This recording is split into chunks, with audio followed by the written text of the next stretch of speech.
কিন্তু একটা অ্যাক্সিডেন্ট হয়েছিল, সেখান থেকে আপনি ফিরেছেন, এখন আপনি আমাদের সামনে একদম সুস্থ অবস্থায় আছেন।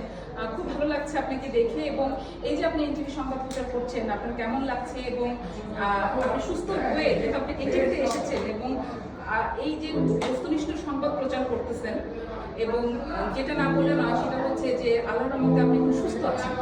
আর এই এনটিভি জন্মদিন উপলক্ষে আপনার দর্শকদের উদ্দেশ্যে কিছু বলবেন। সবাইকে ধন্যবাদ জানাই আজকে এই জন্মদিনে।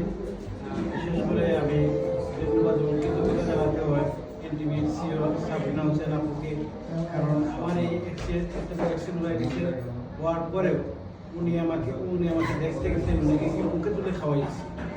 এবং আমি এই এনটিভিতে কাজ করার জন্য দীর্ঘদিন থেকে কাজ করতেছি। এই কাজ করার জন্য আজকে সবাই আমাকে এত বেশি ভালোবাসছে, শুধু এই জন্য কেউ আর এই যে আমি কোনো দলীয় কথা